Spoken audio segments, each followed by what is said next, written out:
et des cœurs qui sourient. C'est l'histoire d'un rêve, celui de monde sans agonie, celui de monde à l'abri de toutes sortes de couleurs. Cette histoire est écrite avec 1001 couleurs.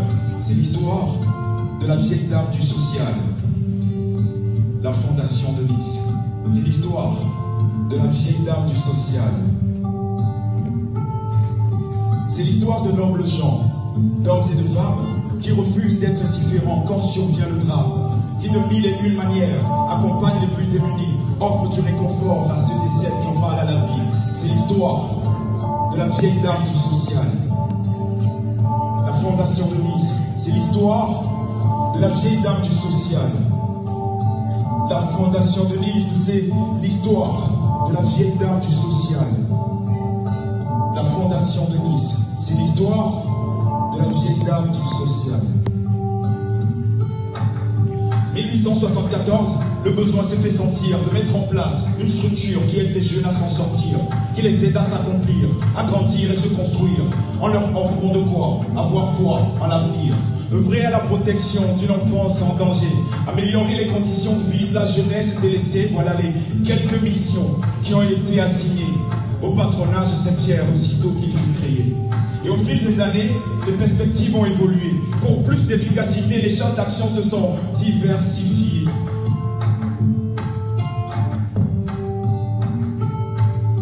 Devenu une association, le patronage Saint-Pierre entame sa sempiternelle lutte contre la misère, la précarité, le chômage, l'illettrisme, l'exclusion, la pauvreté, les maladies, l'injustice et les addictions. L'accompagnement social, qui jusqu'alors n'était qu'une mission, devient un mélange de vocation et de profession.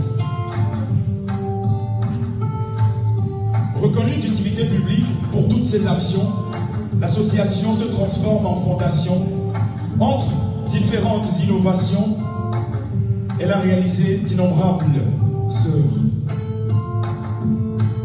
C'est l'histoire de la vieille dame du social, la fondation de Nice. C'est l'histoire de la vieille dame du social, la fondation de Nice.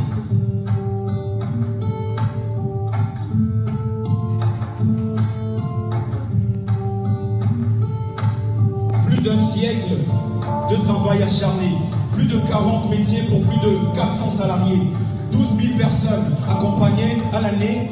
À la Fondation de Nice, notre ambition, c'est de proposer des réponses personnalisées, un accompagnement adéquat, adapté à chaque profil. Il y en a qui ont besoin d'un emploi, d'autres d'être protégés. Il y en a qui ont besoin d'un toit, d'autres d'être écoutés. Pas besoin d'être super-héros ou un pro de la charité pour accompagner ces personnes en extrême précarité vers une autonomie durable, en préservant leur dignité, en reconnaissant leurs droits, et surtout en respectant leur dignité de choisir d'agir en fonction de leur volonté.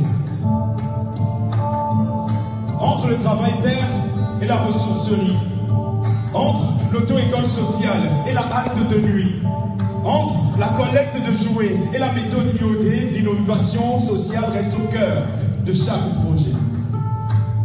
C'est l'histoire de la vieille dame du social. Tous ensemble, la fondation de Nice. C'est l'histoire de la vieille dame du social, la fondation de Nice. C'est l'histoire de la vieille dame du social. 1, 2. La fondation de Nice. C'est l'histoire de la vieille dame du social. 1, 2.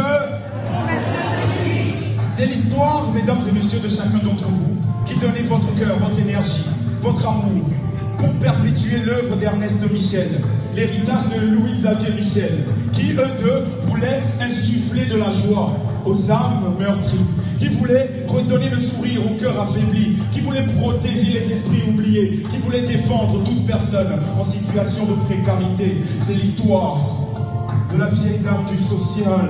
Tous ensemble, la fondation de Nice, c'est l'histoire de la vieille dame du social. Tous ensemble, la fondation de Nice, c'est l'histoire de la vieille dame du social. Encore une fois, la fondation de Nice, c'est l'histoire d'une histoire qui a commencé depuis des lustres. Illustre récit de bonheur, d'espérance, de solidarité. C'est une histoire qui continuera d'être écrite en 1000 couleurs.